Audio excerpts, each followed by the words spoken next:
আসসালামু আলাইকুম। আশা করি সবাই ভালো আছেন। আমি ডাক্তার মোহাম্মদ আনোয়ার হোসেন সোহেল। আপনাদের সামনে একটা বিষয় নিয়ে হাজির হলাম, সেটা হলো চর্ম বর্তমানে একটা দুর্বিষহ বিষয়। রোগীরা যেরকম বিভ্রান্ত, ডাক্তাররাও তেমন বিভ্রান্ত। এই উদ্দেশ্যে আমি একটা বিষয় নিয়ে হাজির হলাম, সেটা হলো অনেকগুলো হোমিওপ্যাথি আলহামদুলিল্লাহ চর্মের খুব চমৎকার রেজাল্ট দেয়। আমি প্র্যাকটিক্যালি অনেক রোগী ট্রিটমেন্ট করতেছি ইমিডিয়েটলি, আলহামদুলিল্লাহ শতভাগই সুস্থ হচ্ছে। এই ক্ষেত্রে নিজের অভিজ্ঞতা এবং সব মিলিয়ে মনে হচ্ছে চর্মরোগের উপরে, স্কিন ডিজিজের উপরে একটি সিরিজ ভিডিও করি। সিরিজ ভিডিওর উদ্দেশ্য হলো হোমিওপ্যাথিতে অনেক ওষুধ, অনেক আর সবগুলো ওষুধই মোটামুটি সব রোগেই কাজ করে। এক্ষেত্রে তাও আমি আইডেন্টিফাই করে 20টা ওষুধের একটা লিস্ট করলাম। 20টি ওষুধের পর্যায়ক্রমে আলোচনা করবো ইনশাল্লাহ। তো এই 20টি ওষুধ মোটামুটি ধারণা যদি নিতে নেওয়া যায়, তাহলে চর্মরোগীর প্রাথমিক চিকিৎসা ইনশাল্লাহ আমরা করতে পারবো এবং সিভিয়ার কেসের মাধ্যমে সারাতে পারি। পর্যায়ক্রমে আরও এই সংখ্যা বৃদ্ধি পেতে পারে, বাট প্রাথমিকভাবে 20টি আলোচনা করা হবে। তো আজকে তার মধ্যে একটি আলোচনা করবো ইনশাল্লাহ। আলোচনা শুরুতেই বলে দিচ্ছি,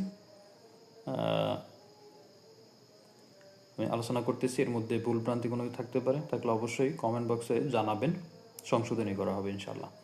আজকে আমার আলোচ্য বিষয় হলো মার্কসল। মার্কসল চর্মরোগের উপর অসাধারণ ক্রিয়া দর্শন আমি ক্রিয়াটা দেখলাম। তো এই ক্ষেত্রে এই জন্য মার্কসলটা নিয়ে আমি প্রথমে আলোচনা করব, তারপর ক্রমান্বয়ে অন্যগুলো আলোচনা করবো ইনশাল্লাহ। মার্কসলের, যেহেতু আমরা চর্ম নিয়ে আলোচনা করতেছি, প্রথমে ওর স্কিনটা কেমন হবে, কী আসে বিষয়টি আমরা এটা আলোচনা করি। মার্কসলের চর্মের বেশিরভাগই আমি দেখছি যে প্রথমে আসার পরে দেখলাম যে প্রচণ্ড ক্ষত থাকে, পুজ হওয়ার প্রবণতা থাকে, চর্ম স্কিন ফেটে যায়, হাড় ফিস থাকে। আবার কিছু কিছু ক্ষেত্রে দেখলাম স্কিন প্রচণ্ড শুকনা, ড্রাই, এখান থেকে খুশকির মতো উঠে, সোরাইসিস টাইপের। তারপরে এখান থেকে আবার স্রাব বের হয়, ক্ষতকর স্রাব, যেখানে লাগে এই স্রাবগুলো ওই জায়গা পর্যন্ত চিলে যায়, চামড়া উঠে যায়, নষ্ট হয়ে যায়, গা দেখা দেয় এবং ময়লাযুক্ত থাকে অনেক ক্ষেত্রেই। তাহলে আমরা প্রথম পেলাম হলো গার মতো থাকে, ফেটে যেতে পারে, পুজ হইতে পারে এবং হলো শুকনো থাকতে পারে, ওখান থেকে আঁশের মতো উঠতে পারে, সোরাইসিসের মতো, সোরিয়াসিসের মতো, এবং এখান থেকে ক্ষতকর স্রাব বের হয় এবং দেখতে একটু নোংরা, বিশ্রী, খারাপ দেখা যায়। এটা হলো তার স্কিনের একটা নমুনা।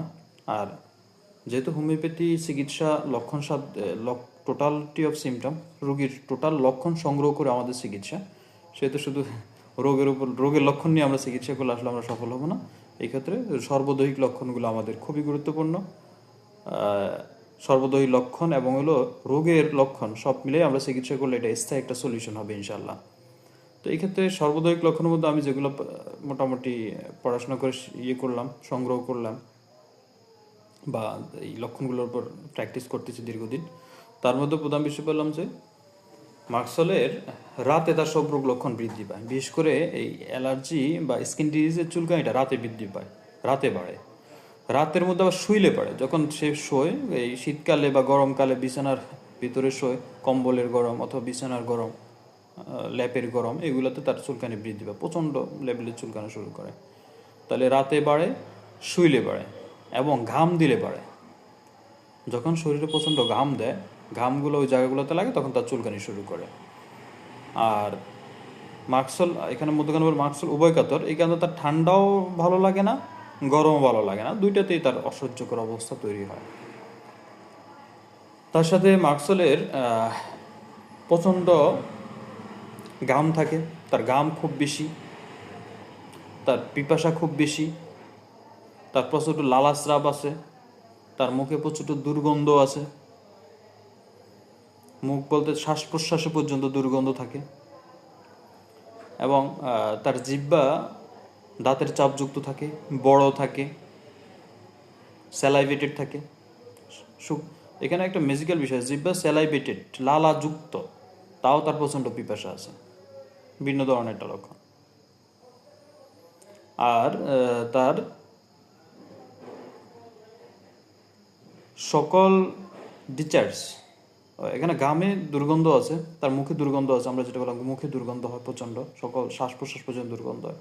তার সাথে তার সব বডির যত ধরনের স্রাব আছে সবগুলোতেই দুর্গন্ধ থাকে।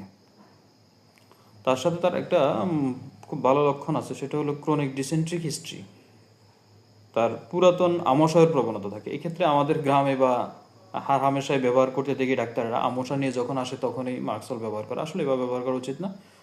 সাধারণ কিছু লক্ষণ আছে, লক্ষণগুলো নিয়ে তারপর আমরা আমশার জন্য ব্যবহার করা উচিত।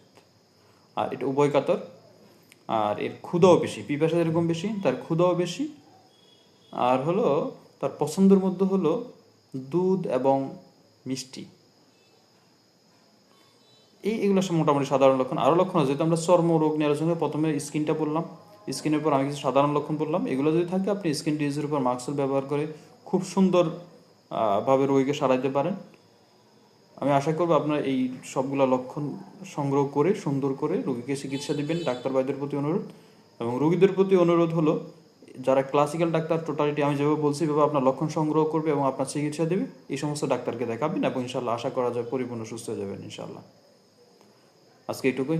আসসালামু আলাইকুম রহমতুল্লাহ।